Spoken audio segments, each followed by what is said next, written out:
Cut the tails already, they have brought blood within the vaginal fluid. And now for you're going down with your lips. Which lips already saw is baza kazedda. Kituufu. Lips wezikala zijjamu buki ruptures. Okay. Okitegeera. Small wounds. Okitegeera kati ono omuntu asse wansi. Kati wakka wansi already kati kyawuuta. Kiri mixed with the wounds and everything. Some little blood. That is if he also has both things ngatamanyi. Kigamba nti you're likely because already emimwagikaze. The whole system watu yanyedda kati oli mu kala. You never know. Okitegeera. Barao kola kit mama. Barao omuntu abeera ayagala akusuuleko olunaku lulamba ekintu kirina okutwala eddakiika entono nayagala akufiireko. Because literally, an average man in a night, it should be between 3 to 5 times of erecting a man. Oh, erection 3 to 5 times. Yeah. Okay. Lasting between 25 to 30 minutes. Between 25 to 30 minutes. Yeah, it will averages. So meaning by the end of the night, those erections when we are together or 75 minutes ngolikwani. No wonder never mu game because if it's 75 minutes. Ngoli katugeza no musajja agenda 5 times. 5 times ngalikwani. That one night. Kugwe on maximum. The Doreen. Maximum 5 times in a night. Pulira. I think I lasting 30 minutes. Hey! That is 150 minutes. 2 hours. 30? 2 hours and a half. Ngati chichompadde chinaba nze kukula. Ziba ziganyeze. What is that? I can't. No, I'm going to be honest. Ngoga sekono kubanga ina 17 centimeters. Hey! Pulira. So kata we tutunulira. Kati within that process kati webasanganga dodo yoreda agamba nti mba nkyanoonya ati kati ate yoreda aba yakazedda. Kati waba yakaze ebisigadde yinjale. Njagayo kidomola ky'amazzi. Ebisigadde ezo yinjale abamba. Abamba fuka kituufu. Doctor abyogedde. Sorry. Bafuka. Oba noteekayo otulusu.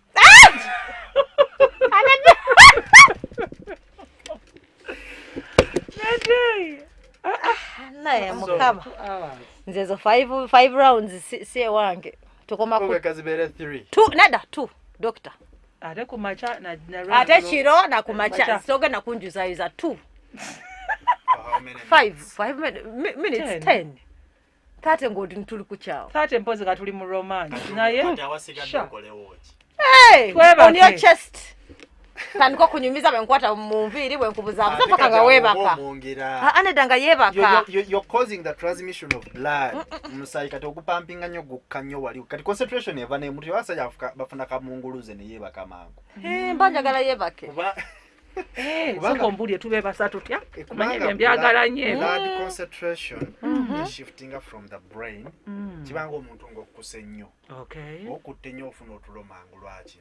Blood concentration flow ekendera okuva mu mutwe omusaayi ogusinga obunene utandika concentrating wano ku lubuto twako on your food. So the same thing omusajja ono omusaayi ogusinga obunene gubadde gugenda mu bitundu ebirala guvaayo ne gugenda mu kitundu kimu kati bwe manjagala that activity bwe tumaliriza kati we mumaliriza nanya wamwebasiza kwebaka ekituufu kati mwebasiza wa wotabasa n'osigala ng'omusiisiitiriza you're arising these senses omusayinira gudeyo wansi wano oli mukwata kati nga n'omutwe guli ku chest ne ku chest obwo obusimu oli mubutrigalinga okusikayo omusaayi guddemu guva eri gudeyo wansi ate manyi mba mwebasa weguddamu ne guconcentratingayo ng'obwongo buddamu bukola nga bumugamba omanyi nti mutakasituka omuntu byakola ali mu kugezaako okugamba nti wali wakola ki wabulawo kati n'oddamu n'osindikayo omusaayi kize rawundi 5 kati olwahankola kati tomufaako nenga njaganya okadlinga njaganya nyo the chest situation bangenda kukola ntya kati gwawe okubikola weesibe 3 ebiri zikulinde bannange simanyi lwagi oba olaga oba ogenda kufa kati ate kati wano twagala nnyo obusenya omanyi kati leero weekend abasinga bali mu bufumbo bwa weekend before you go to the bushes, yes. How about we ladies who the blowjob situation? You're talking about guys batuketsa ne breaking on basirika. There are girls who don't know how to do it. Yes. Nga bali rough. Oli nagamba akola blowjob but nga akwesa na manyo. Walo effect as well. Kati omuntu ono katutunulire incidents most banafu abatali circumcised. Okay. Already yabera so soft. Yeah, true. Ngali more sensitive, I guess. Ali more sensitive. By the way abasinga obungi. Bagamba abati circumcised we bali more sensitive. Munnange abatali circumcised abatali lwansonga mukali akaviri omubeera mukajjeeko. That's what they say. Akachati ujjukira kati keratinization takes place. Kera what? Katulabe ekyokulabirako. Osanga olaba embuzi esimba ennyama vivi. Wanerebera very hard. By the way vivi lyo omuntu katulaba waneno bina. This is wanone wensunawo towulira pain. Muna inacho ensigawo lotion naye waagaano. Sensation yeba yakola ki. That's not single one wanone womusuna kukugunga. Ate muna ensigawo lotion naye mama. Osiga. Osimba nnyo ki? Omukono. Hokulawa neno. So keratinization increases here. Ne wabera hard. So the same thing with a man who is circumcised. Kati already muli empale yebe ekola ki? Buli kaseere. Erabinga. So the keratinization kati omubiri gu responding to that. Ne gamba gwe wanoguma.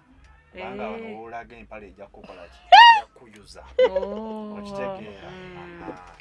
Ne wakola ki ne waguma. Ne wajibera wakantu akalubako. Exactly.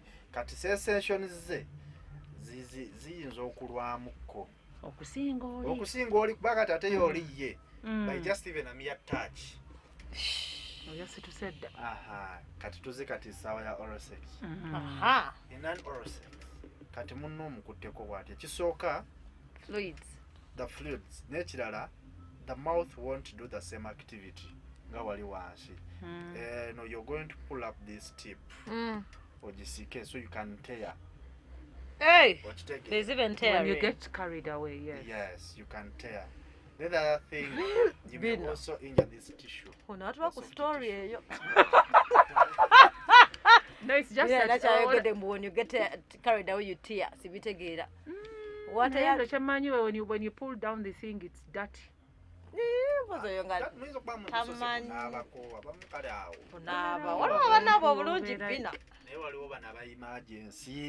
Abakwiki dodogenda n'abadde. Abakwiki bannaye. Mwesanze mu bus.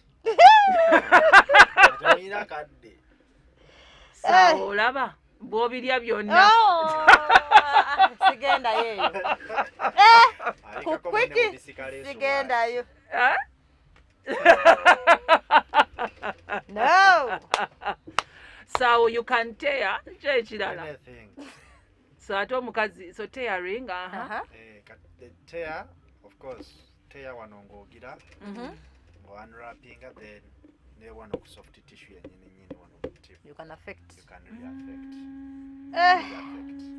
So they have to be really very careful. Nina abawala basobola okufunamu that cancer. Sicho? Exactly. The oral cancer. But tuchogede kiri the human papilloma virus exists.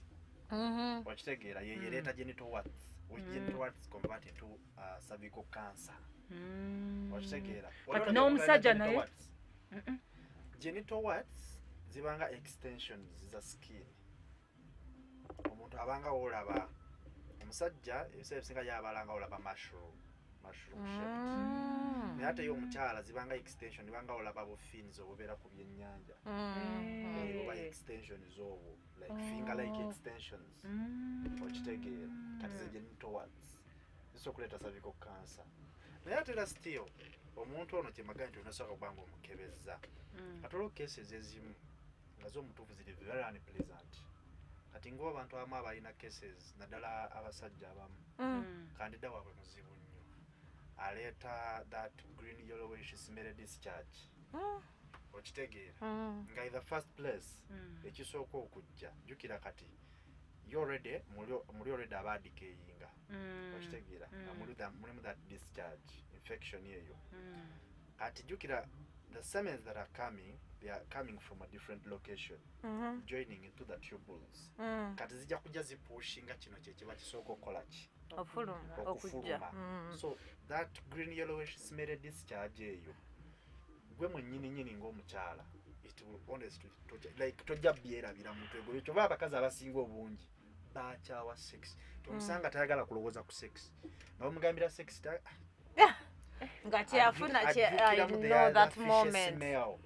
That dead fish. No wonder Nantume yagamba nti yayagala akola ekintu ekyo nga wali alengera ebizike.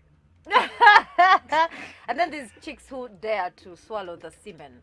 Kati abo abaswallowinga kiyinza obutabanya naife because tezina kyezigenda kukola literally. Hey, they're good. They're okay. They're going to just die off. Oh really? They're literally proteins. They're going to be digested. But I hear they are salty. So really how? Beans of salt because it's a mixture of so many things. But literally there are proteins which can be digested in the body.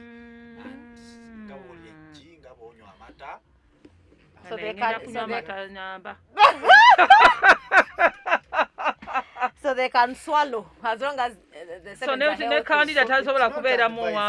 But it's not advisable, true. Swallow. Yes. Yeah. I know.